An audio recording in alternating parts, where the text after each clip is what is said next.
मतलब जी ज़ात मुबारक जे लाइ जे कॾहिं अल्लाह न चाहे हा असां हिन जगह ते जमा न थी सघूं अल्लाह जे तरफ़ां मिलियल हिदायत हिदायत आहे।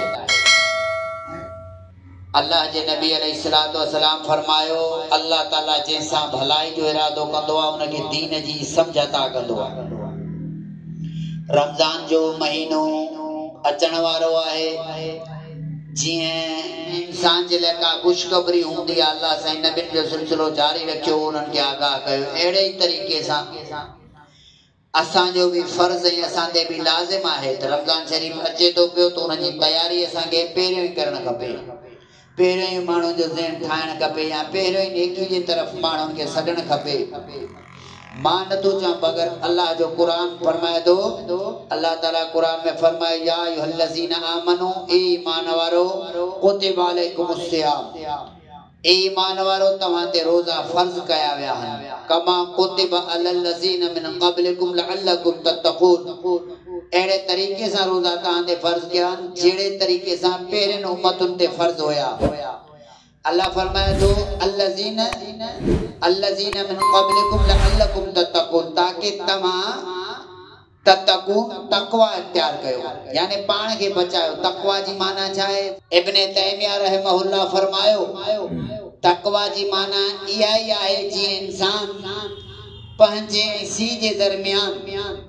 जर्सी वगैरह इस्तेमाल करे थो अहिड़े तरीक़े सां जीअं उस पंहिंजे दरमियान चप्पल इस्तेमाल करे थो अहिड़े तरीक़े सां जहन्नम जी बाहि पंहिंजे दरमियान में नेक अमल जो जेको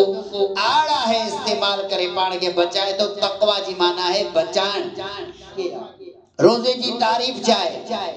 रोज़े जी तारीफ़ इहा आहे सियाम जी माना है पाण खे रोके ने सुबह फजर सादिक का वठी सिज लते ताईं तमाम उन्हनि शयुनि खां इस्तिलाही शरई तारीफ़ उनजी आहे पाण खे रोके रखे थो। मतलब खाइण पीअण जमा करण औरत सां या अहिड़ा के भी मसला या अहिड़ियूं के भी शयूं जिन सां रोज़ो टुटी थो वञे पाण खे अल्लाह जे ख़ातिर रोके रखण इन जी माना आहे। रोज़े जी माना इहा ई आहे। सियाम जी माना आहे पाण खे रोके रखण। मोमिन पाण खे अल्लाह जे ख़ातिर पंहिंजो खाइण पीअण जमा करण या दीगर उहे शयूं जिन सां रोज़ो टुटी थो पवे उहो मोमिन अल्लाह जे ख़ातिर अल्लाह जे हुकुम जे इताअत ऐं ताबे रही करे अल्लाह रब्बुल आलमीन जे फरमान खे आॾो रखंदे पाण खे शाम ताईं सिज लते ताईं बचाए। रोज़े जी माना आई आहे। अल्लाह ताला कुरान मजीद में फरमायो रोज़ो रखो रोज़ो तव्हांजे मथां फर्ज़। रमज़ान जो महीनो आहे कुरान अल्लाह से नाज़िल कयो। अल्लाह ताला फरमाए सूरा बकरा रमज़ान जे महीने में अल्लाह कुरान नाज़िल कयो। रमज़ान जा दीगर ज्यादा फज़ाइल आहिनि। रमज़ान जो महीनो उहो महीनो आहे जंहिंमें अल्लाह जे नबी फरमाए हक़ शैताननि खे ॿधो वञे थो। रमज़ान जो बख़्शिश वारो महीनो आहे। रमज़ान में अल्लाह ताला जहन्नम जा दरवाजा बंद कराए जन्नत जा दरवाजा खोल रहा है तो रमज़ान जो उहो महीनो आहे जंहिंमें नबी अलैहिस्सलातु वस्सलाम सब खां ज्यादा सदका ख़ैरात कंदो हुयो। रमज़ान जो महीनो उहो आहे जेका अल्लाह ताला फरमायो हुदन लिन्नास हिदायत आहे इंसाननि जे लाइ उन्ही शइ में जेका अल्लाह ताला कुरान करे नाज़िल। शहरु रमज़ान अल्लज़ी उनज़िल फ़ीहिल क़ुरआन रमज़ान जो उहो महीनो आहे जंहिंमें अल्लाह कुरान खे नाज़िल कयो। हुदन लिन्नास जंहिंमें हिदायत आहे व बयनातुम मिनल हुदा वल फुरक़ान जो को हक़ ऐं बातिल में वाज़े फ़र्क़ करण वारी शइ आहे। फमन शाहिद मिनकुम शहर अल्लाह ताला फरमाए थो जो को तव्हां इन महीने के मिले वो रोज़ा रखे। अल्लाह जो कुरान फरमाए अल्लाह ताला भी आयत में फरमायो ला रैब फीहि हुदल लिल मुत्तकीन। सूरा बकरा के पहिरियों जॾहिं पढ़ंदा आहियूं जॾहिं सूरा बकरा जी पहिरीं शुरूआत थींदी आहे अलिफ लाम मीम खां बा उते अल्लाह ताला ये जुमला रखिया ला रैब फीहि हुदल लिल मुत्तकीन। कुरान में को भी शक ना है ये मुत्तकीन जे लाइ हिदायत मुत्तकीन जे लाइ हिदायत हुदन लिल मुत्तकीन हिते अल्लाह ताला कुरान मजीद में छा फरमायो हुदल लिन्नास इंसानन जे लाइ हिदायत हिकड़ी आयत में अल्लाह ताला फरमायो मुत्तकीन जे लाइ हिदायत ॿी आयत में फरमायो इंसानन जे लाइ हिदायत पूरे इंसानन जे लाइ ही कुरान पूरे रूह ज़मीन में जेके भी जिन इंसानन सभिनि जे लाइ ही कुरान क़यामत ताईं अचण वारे पूरे माण्हुनि जे लाइ अल्लाह ताला ॾिसो मिसाली तौर ते तव्हां को हिकिड़ो दुकान खोलियो था को शॉप वग़ैरह तव्हां वटि आहे उहो दुकान सभिनि जे लाइ उन मां सभु फ़ाइदो हासिल करे सघनि था नंढा वॾा जेके भी आहिनि मेल हुजनि या फीमेल औरतूं या मर्द चाहे उहे केर भी हुजनि उन मां फ़ाइदो हासिल करे सघनि पर ख़ुसूसन फ़ाइदो उहो हासिल कंदो जंहिं वटि पैसा हूंदा जेको उन शाब जे डिमांड खे पूरो कंदो अल्लाह ताला कुरान मजीद में फरमायो ही पूरे इंसानन जे लाइ छो अल्लाह ताला कुरान मजीद में फरमायो वमा अरसलनाका इल्ला रहमतल लिल आलमीन ऐ नबी मूं तोखे न मोकिलियो मगर रहमत करे पूरे आलमीन जे लाइ ही कुरान नबी सही ने मतो जने नबी पूरे आलमीन जे लाइ कुरान भी पूरे आलमीन जे लाइ तदे अल्लाह फरमायो हुदल लिन्नास